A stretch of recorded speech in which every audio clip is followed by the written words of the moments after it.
The temperatures are falling, the leaves are hitting the ground, and that's time for the puck to drop on the new NHL season. We're getting antagonizingly close.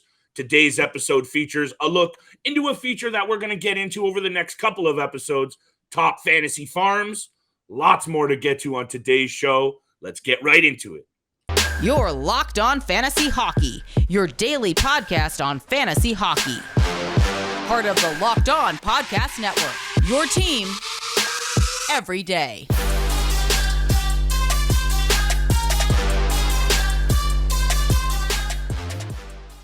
What is going on, everybody? And welcome back to the Locked On Fantasy Hockey Podcast, alongside my esteemed co-host, Mr. Steele Roden, a recent graduate of the College of Sports Media in downtown Toronto. You can find his work all across YouTube, including NHL Quick Hits. So go make sure you check him out.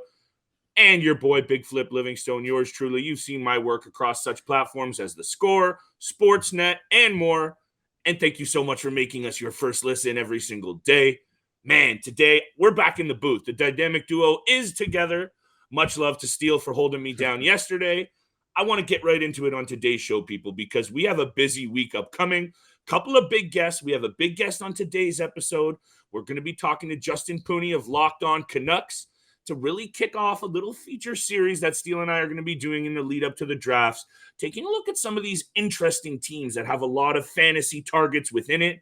We don't know what they're going to do overall, Steele, but we do know that some of these teams, and we're going to be talking to a lot of Locked On hosts, so keep it tapped right here over the next couple of weeks, because we really want to focus in on these teams, Steele, that have a lot of options that you can keep going back to the farm. I think the Vancouver Canucks on today's episode is an intriguing topic. There are going to be a number of other teams, Oilers, Avalanche, and otherwise over the coming weeks. So I'm excited to talk about that. But as always, Steele, this is money-making season. Football's been a bit rough, a bit whack for us. Let's do what we do. Let's get back to fantasy hockey. And I really do think the Vancouver Canucks are going to be a better team this year. I don't know what you think about that.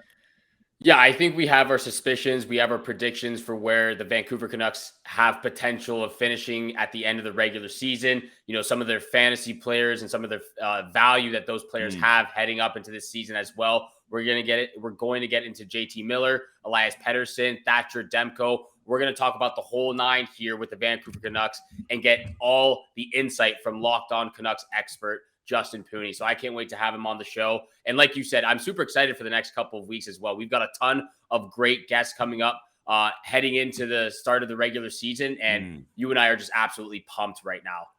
Hey, and I'm sure sometimes the listeners out there like us switching it up for them, bringing in some experts in addition to what we provide on this show. Elias Forfar, co-host of Sportsnet, the Fan 590's morning show, is going to be joining us on tomorrow's episode. So make sure you tune in for that as well. And yeah, Steele, this fantasy farms that we're looking at, you know, teams to farm for some elite fantasy talent. I think this is going to be intriguing, like you said, to speak to some of these local experts, because let's be honest, sometimes after you and I have already watched a 7 o'clock game, staying up from 10:30 to potentially 1:32 a.m. to watch these West Coast teams like the Canucks doesn't always happen. So sometimes we got to reach into the Rolodex, we got to lean on our Locked On experts, and we got to bring in these people so that our listeners know firsthand what's going on. Because I'll tell you this, the Vancouver Canucks only missed out on the playoffs by a couple of points last season. Yeah. And, you know, I think 5, let me look at this. Yeah, they missed the last wild card spot by 5 points. They're going to be right there again on the bubble. I think they need to score more goals. We're going to talk to Justin Pooni about that. But I want your take on this. I think Thatcher Demko is knocking on the doorstep as being a top 5 goalie in this league, fantasy or otherwise. I think he's right there. You and I have talked a lot about scratching the surface with players, trying to target them. In my opinion, Thatcher Demko should be a goalie that you're looking at in the top 10 this year for sure. Oh, he's 100% a top 10 goalie fantasy wise. And, you know, we're going to get into that as well in today's episode. Justin Pooni right around the corner. We're going to get him. We're going to send the link to him really quick so he can jump on and, you know, we can converse with him about the Vancouver Canucks upcoming season. So why don't we do that, Flip? Let's get Justin Pooni, the Locked On Canucks expert, onto the Locked On Fantasy Hockey podcast so we can talk NHL hockey. And Thatcher Demko. Welcome back to the Locked On Fantasy Hockey podcast. As you can see, and if you are listening, Justin Pooni of Locked On Canucks, has joined us, the Canucks expert. He's going to give us all the insight and information heading into this upcoming season for the Vancouver Canucks, where they might finish in the Pacific Division. We're going to get into every aspect of the Canucks roster, defense, goalies, and forwards. And I think that's where we need to start, Flip, is the forward group, the forward core they have going into this upcoming season. I know that I want to talk about Elias Pettersson, and we're going to get to that. But Flip, I'm going to throw it over to you because I know you want to talk about the big signing they just had with JT Miller. Thank you very much. Yeah, just in general, Justin, taking a look at this Canucks team, I think on the surface, a lot of people want to say the weakness is the blue line. And digging into the stats last season, shots allowed per game, goals against overall, they're actually in the top 10 in both categories. And looking at it, it looks like the offense ran a bit dry at times for them. Maybe a little top heavy of a team. They make some additions. Ilya Mikheyev is brought in, a flyer from the KHL. Kuzmenko is brought in. A beast mode season from JT Miller. What I want to know is, do you think they've done enough in the offseason to make those additions to get enough offense out of this team, knowing that you're going up against such teams as the Edmonton Oilers who are going to score a ton of goals this season? Well, first of all, guys, I want to thank you for having me on. I appreciate it. Thank you for being here. Absolutely. But jumping right into your question, I do. I definitely think the Canucks have done enough, at least on the front end, on their forward group, that they can now compete with the Edmontons and the Calgarys and the LAs and the Vegases in that division. I think the Canucks forward group, their top 9, is as good as any in the division. I wouldn't say it's the elite of the Western Conference, like the Colorado, but it's a very deep group. And I think, as we see, with Stanley Cup winners going forward, you need to have the ability to run 4 lines, right? So, of course, as you mentioned, the Canucks brought in Andrei Kuzmenko from Russia, who was the biggest sought-after free agent, the European free agent this summer, and he chose Vancouver, right? He went to went through his tour across North America to end up choosing Vancouver, which was a huge coup for Jim Rutherford and Patrick Allvin. I don't know if he's going to be a Artemi Panarin or a Kirill Kaprizov type of guy. Yeah. But if he's just a notch below that, that would be absolutely stellar as well. I don't think he's going to be a Fabian Brunstrom, if you guys can remember that. Free agent sign from a while back. I don't think he's going to be that big of a bust, but I think he plays a game that he's not afraid to go into those tough areas. And if anybody on Canucks Twitter has seen, just through those practice videos and informal skates, the skill set is there. Yep. He has skill, but he also is not afraid to mix it up and go in the corners, go to the dirty areas, which will cross over very well into the NHL game, where, as you guys know, when the going gets tough, you got to go to those dirty areas and score. I also love the Ilya Mikheyev signing. The Canucks were not a very good penalty killing team at the beginning of the year. They got improved under Bruce Boudreau, and I think having a speed burner like Ilya Mikheyev, who can, put pressure on defense, get it on the forecheck, can create his own chance, to be a very, very important thing. And also, we're sleepy on the Curtis Lazar sign. Now, it might not be much a 4th line center, but a 4th line center who can kill penalties is a very valuable asset for any team. And as Canucks fans know, we had a long list of, overpaying for a 4th line center, the likes of Jay Beagle and stuff like that. So now having a guy in Curtis Lazar who can play, play some valuable minutes, win faceoffs, kill penalties, and play that kind of sandpaper game that Jim Rutherford has talked about, how he wants this team to play, have a bit of sandpaper. I like that a lot. I expect JT Miller to be JT Miller this upcoming season. And maybe not score 99 points, but he'll be hovering around a point per game and be the JT Miller we all know and love. Yeah, great answer to all of that. And I'm going to throw it back over to you, Steele, in one sec. I just think with Kuzmenko, the issue I have is, and he's an intriguing fantasy piece, the upside is there, is the sample size, the NHL game. You mentioned the grittiness. I'm intrigued to see what happens, bottom line, because I think there's some pieces in this Canucks lineup that really make their attack offensively very balanced. That's why I do think you're going to see more offense from them this season. And I do think you got to keep your eye on some of these offensive pieces for a fantasy target, Steele. Let's hear your first question for Justin, though, because I think this is going to be an interesting little one to have here. There's lots going on with the Canucks this season. Yeah, there is a lot to talk about, and especially with this forward group they have going, the top 9, like you said, Justin. But I really wanted to talk about Elias Pettersson because Flip and I have gone back and forth with this guy, butted heads a little bit. Production-wise, where we think he might go this upcoming season. Flip thinks he has a really high ceiling. I think he's going to be consistent with what we've seen for his first 4 years in the NHL, and that's what I really wanted to talk about. Is the consistency of this guy, because he is a very skilled player. And from what I've seen so far in the first 4 years, is that consistency. He's putting up 66 points back-to-back in his first 2 years, a career high 68 last year. He's still putting up the same amount of shots, blocks, and hits in every statistical category as well. But that's what I think is what I'm going to see from him this upcoming season as well. The consistency is there. I don't think he has that high ceiling in 2022-23 season of putting up potentially 75, 80 points. I still think he hovers around, the high 60s or maybe even the low 70s, but the skill level is there from this guy, and he is going to be a top commodity in fantasy leagues. Oh, I'll flip this back towards you guys because I want to get your guys' opinion on Elias Pettersson. When you look at him, do you think he can project to be that number 1A with a bullet center, or is he kind of like a buffer, like a 1B, maybe 2 center? You think I think Steele, I know what Steele wants to say, and I think, where he's landed 66 points, 68 points.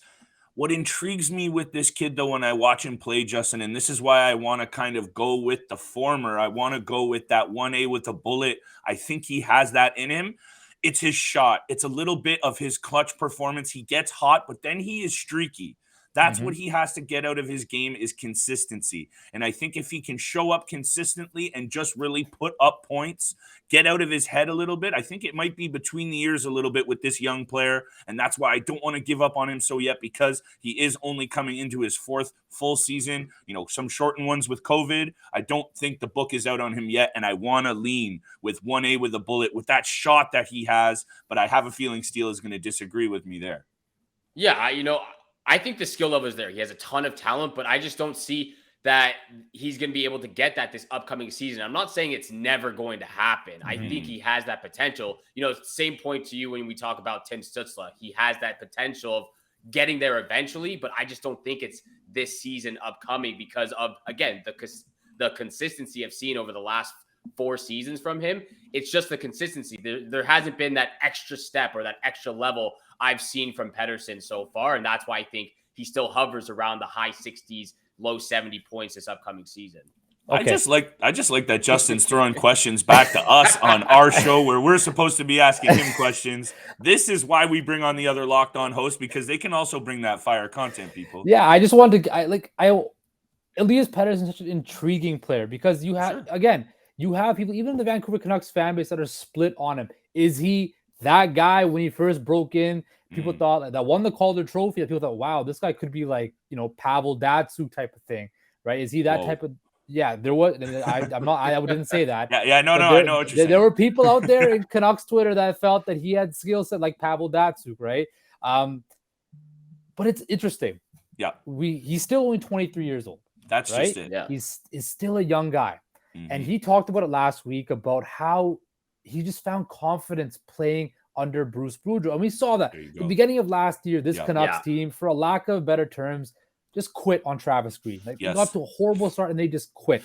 But once Bruce Boudreau kind of took over and kind of reignited it and there was a change, like this team was on a 100-point pace for that time that Bruce Boudreau took over. And you saw Elias Pettersson's game just get better and better and better. And when I see it, he's got some added motivation now to have a good season because his contract's coming up and he's next in line after Bo Horvat, but he's next in line to get paid. And he saw what JT Miller did, and he saw what JT Miller got paid. And I just knowing him and knowing the way he plays, he wants to be that guy for the Canucks. And I think as the Canucks go, and they're gonna go as Elias Pettersson goes. I agree. I think that, yes, JT Miller has been their best player for the last couple of years, but we all know this team is going to be revolved on 3 players: Thatcher Demko, Quinn Hughes, and Elias Pettersson. As those 3 go, this team will go. And that is why this year, and I've said it as well, I need to see Elias Pettersson go from just being a nice, solid young player to being that guy that, you know what, give me the puck when the game's on line, get out of my way, and I'm going to do what I have to do. We've seen that from the likes of Austin Matthews, Connor McDavid, Nathan McKinnon. Now, I'm not saying Pettersson is in that realm because he's obviously not. But if he can be, a top 15 player in the NHL, that is something that the Canucks can really build upon. And I think he has the skill set to do it, but the confidence and being put in the right positions. Now, can he stay healthy? But when he first came in the league, people thought, oh, he's too frail. He's going to get hurt. He's been he played 80 games last year. And I think another full summer of him getting bigger and stronger will be a positive.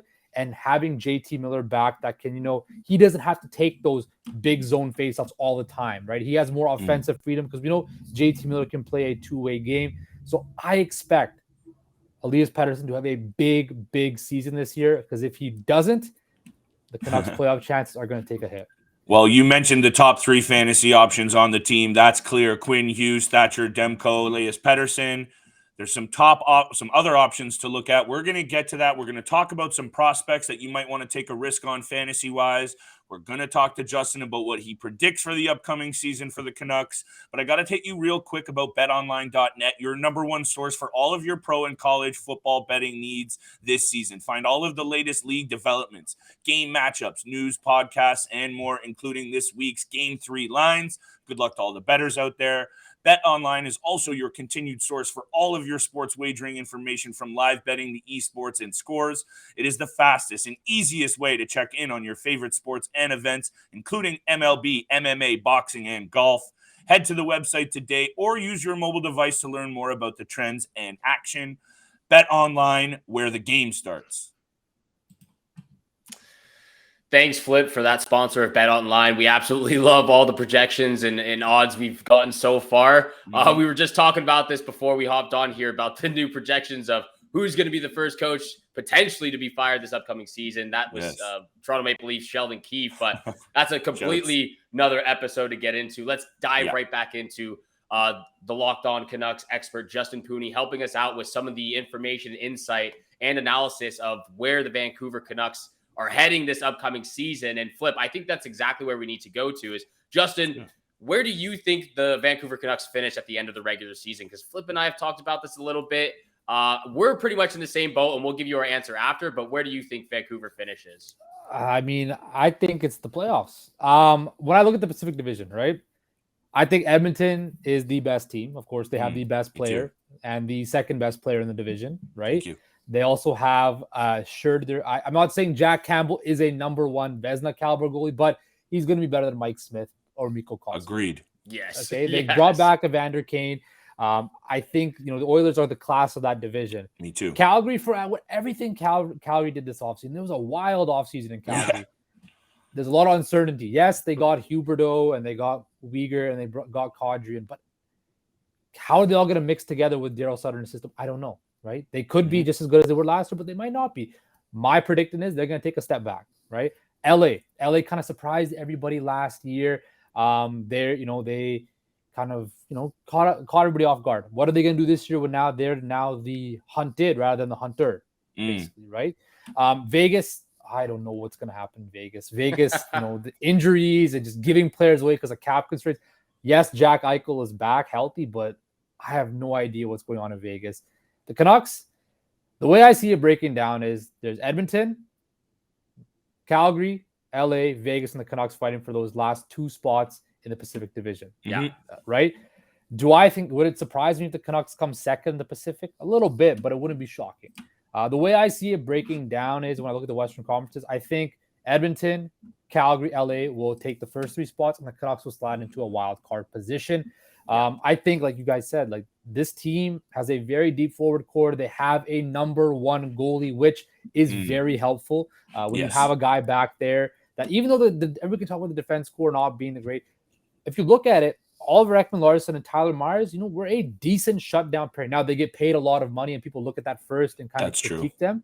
But when you look at their ability to shut other lines down, it was not, as bad as people project. Yes, the cap hit kind of skews people's value of it, but it's a lot of money. It is a lot of money. And you could thank Jim Benning for all that. You know, I was wondering how long it was going to take for Jim Benning to come up, but I try my best not to think about Jim Benning anymore because $7.2 million for Oliver Ekman-Larsson per year will make you want to do that. Yes. But when you have a forward group that they have, and you have a number one goalie like Thatcher Demko, it allows you to take a little bit more risks because you know there's a guy back there that can save your what when you want to take those risks. So I think the Canucks will be a wild card team. It depends on. I'm not going to get into playoff projections of who they match up with, but I think this team could make the playoffs. They're going to get off to a better start this year because there's a sense of continuity now. And that's huge. All the guys are back in Vancouver practicing, doing these informal skates, which might not seem like a lot, but it is a lot because they're building that chemistry that they need. So I expect the Canucks to come out with a hot start and play well this year. I think Steele and I are probably on the same page, and I'll let him speak for himself in a second. Bruce Boudreau's addition to this team, I think, was obviously huge. It changed the culture in that room. It really also did change the way the team played on the ice. That was clear. So I think one full off season with Brucey, one full season now moving together, I think that's one of those, intangibles that's going to be huge for the Canucks' success this season, fantasy or otherwise. But, Steele, I want to ask quickly, and I think we're on the same page for predictions, so I don't think we need to go back down there unless you have something else. No, we're on the same page. I'm great with that answer. They're going to be fighting it out for those two spots, like you said, those bottom two spots. But look, I look at the defense. I mentioned to you that I was impressed that they finished seventh least goals against last year. So I think there's some underratedness to the blue line core. But looking at who they do, just cap friendly, who they have signed, only 6 D-men under contract. I know also they're dealing with, potential, Tucker Pullman has an injury. But I look at this team and they're stacked with draft picks over the next 3 years. They have all of their draft picks over the next 3 seasons, except for a 7th rounder. Other than that, they have them all. So I could see this team maybe making a move in the early season. I don't know what you think, but I don't know if they have enough in that bottom pairings in Vancouver. But hit me with your take on that, Justin.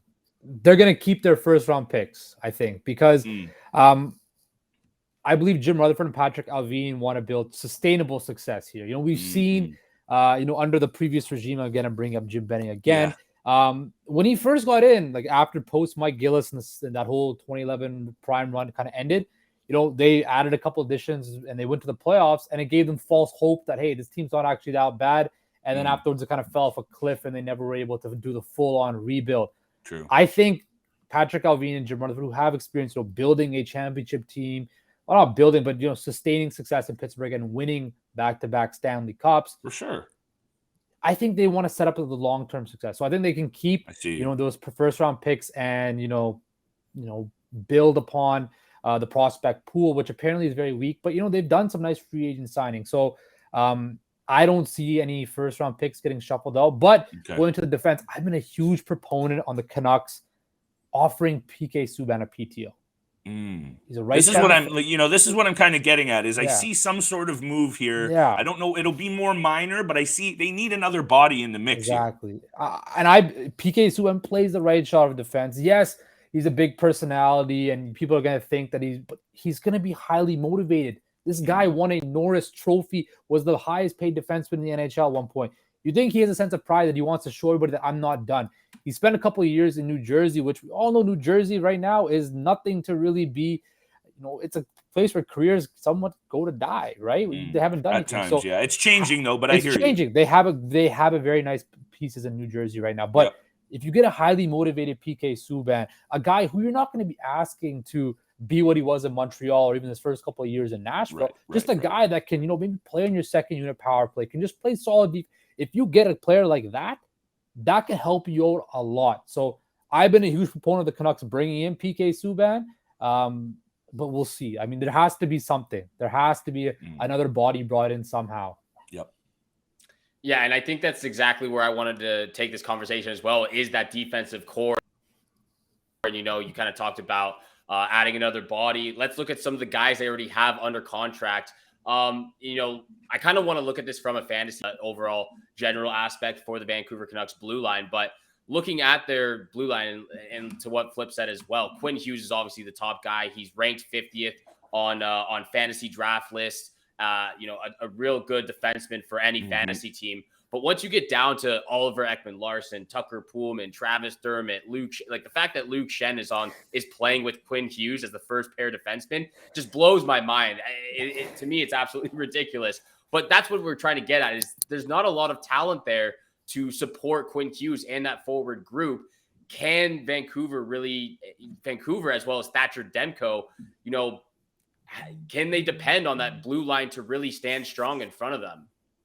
That's $1 million question. Can it? Can it? That's why we have you on, Justin. Like I said, like you brought up Luke Shen. Luke Shen, he's really turned. He was a top lottery pick back in the day with the Leafs, and he's really formed out a nice career being a depth defensive. That's what he's, a depth defensive. He's not supposed to be playing with Quinn Hughes, right? This defense, it's kind of like, you ever see that meme online where there's that Bugatti parked outside of like that smaller, house that doesn't look like it's Quinn Hughes is basically like that. It formed out a bunch of stuff, right? Well said. He's the Bugatti amongst the Priuses here. Exactly. And I got you. Speak on a fantasy aspect of it, right? Quinn Hughes just broke the Canucks point record for defense, but I expect to break it again this year, right? Yeah. I want to see he had 68 points last year, I believe. And I want to see him. I'm not going to say he's going to put up a Roman Josi type numbers this next season, but again, him with Elias Pettersson, I need to see them take that jump to the next level. It's as simple as that. It's time for these guys. They're entering their prime. Be like, you know what? This is our team, our franchise. Take that next step. I hear you. I don't know if Tyler Myers and Ulrich was going to play just if. The way I always say about a defenseman is that, like a depth defense, if you don't speak of their name, that means they're doing a good job. So if we're not hearing from Tyler Myers or Oliver Ekman-Larsson, Tucker Poolman, or Luke Shen, if we're not hearing from them on a game-to-game basis, there's something going right? If we don't hear their names, if we don't speak of them, then that means they're doing something right. So it is an issue that has to be addressed. Who knows what's going to happen, but I think if they can hold up and they can just, play smart and don't try too much and let Quinn Hughes do his thing, they should be all right. There's a lot of ifs and a lot of could be's with these situations, and that it just means they're on the bubble, and that's the fact with this team right now.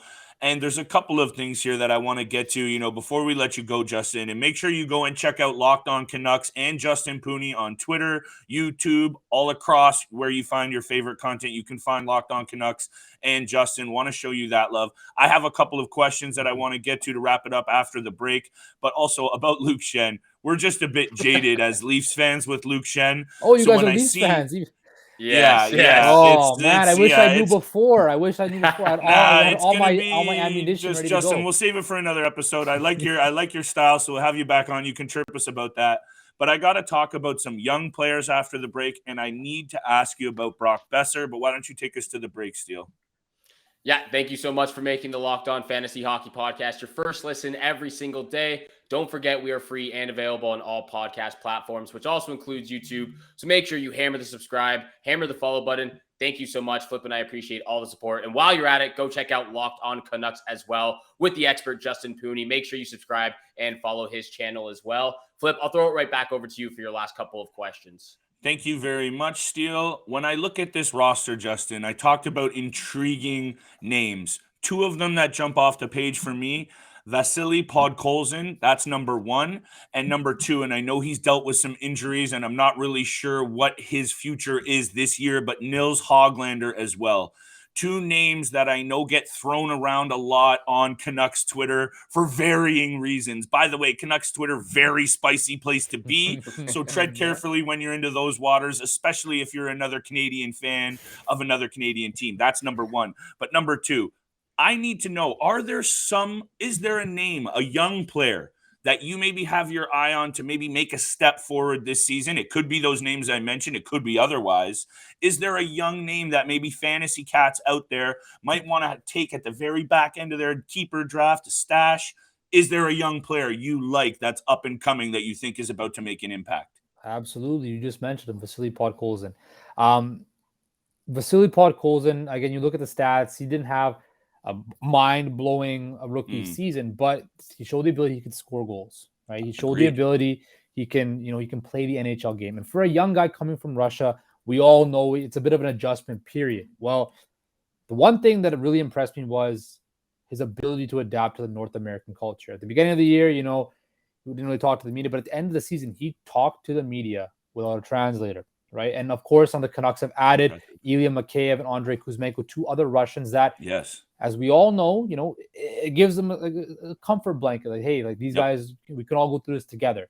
I think Vasily Podkolzin is going to, by the end of this season, be playing consistently in the top 6, consistently getting opportunities to play in the offensive end, and potentially even getting some second unit power play time. I will definitely for all you fantasy owners out there, if you have the opportunity, take a flyer on Vasily Podkolzin, because the skill is there, the opportunity will be there, and I'm telling you this, the kid has an absolute dynamic work ethic, and it will pay you off for you. Thank you so much, Justin. I love when we have these local experts on and their opinion lines up basically exactly with mine. Hey, if it differs, that's okay too. That's what we're here for. But I feel the same. I don't know. I've been trying to peg some of these guys that other GMs might sleep on. Podkolzin last year, 14 goals, 12 assists, not jumping off the page, but he had 4 game-winning goals. He can score when it matters. He does a little bit of everything offensively that I like, the dynamic you mentioned. Steele, unless you have another question, though, I want to finish it off with my topic of Brock Boeser, unless you have another question for Justin. No, I think Brock Boeser is a perfect conversation to end this episode on. Because speaking of predictions, I had Brock Boeser as my one of the under-the-radar, bounce-back, maybe sleeper-type candidates for this season. He talked a lot in the offseason about the impact of the loss of his father, his mental health last year. These are real impacts that can change their ability to produce on the ice. He was also injured. And in 71 games last year, he still puts up 20-plus goals, 20-plus assists. I think Brock Boeser is in the mix with all the good players to make him elite again in terms of goal scoring. Do you think he can crack 30-plus goals this year? Does he bounce back? I sure hope so. He does. As you mentioned, Brock Boeser went through a lot over the last year. Not only his injury, but dealing with his father's deteriorating health, and of course his father eventually passing. Yes. And he spoke about that. We saw the emotional press conference at the end of last season. Just saw just how it was all it all just came out. He's was balling in it all year, and it just all came out at the end. I think, the contract situation got done in the offseason. He got the new deal. He was able to, mourn the loss of his father, and he's not dealing with any injuries. Able to just come into Vancouver, come back into camp. The first time in a while, because, he's gone through contract disputes before. He's gone through injuries.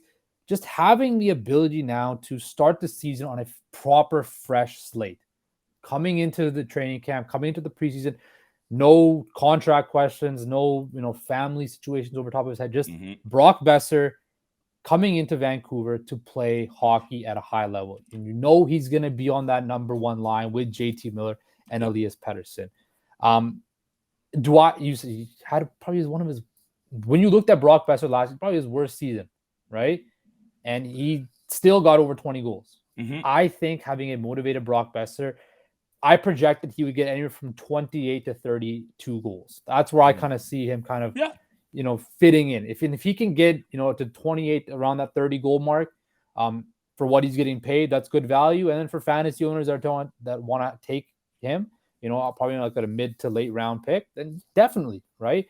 So I definitely expect a bounce back year from Brock Boeser. And I think all of Canucks Twitter, we don't agree much with each other, and a Canucks Nation, we don't agree much. Like you said, very spicy, very a lot of animosity. We fight with each other a lot, but I think we can agree that one player we want to see succeed this year is Brock Boeser, because he's gone through so much. And I want to see Brock Boeser have a good year this year. I think he'll do it. We'll see what happens. Lots to come. And we are going to continue to do these looks into some of these top teams that we think you can just farm for fantasy content. Lots of good options on the Canucks. We're going to be talking to Avalanche hosts, Oilers hosts, and others. Lots of guests coming up this week. Big shout out to Justin Pooni. Thank you so much for joining us today, brother. Thank you guys for having me. And hopefully next time we can talk about the Leafs, because I have a lot of ammunition on the Leafs. We'll see. We might need to crack a wobbly pop or two. Hey, that would be a great conversation to have jumping into the Toronto Maple Leafs. some conversations Flip and I have gone through. But thank you out there so much for making the Locked On Fantasy Hockey Podcast your first listen. 3 Locked On channels you need to go follow and subscribe. Locked On Fantasy Hockey Podcast, Locked On NHL, and of course, Locked On Canucks, hosted by Justin Pooni. Make sure you go subscribe and follow all 3 of those channels and the Locked On Podcast Network as well. Again, thank you so much for all the support out there. Thank you so much for tuning in for today's episode with Flip and I and our special guest, Justin. Have a great day. Good luck with all your bets out there, and we shall see you back here again tomorrow. Peace.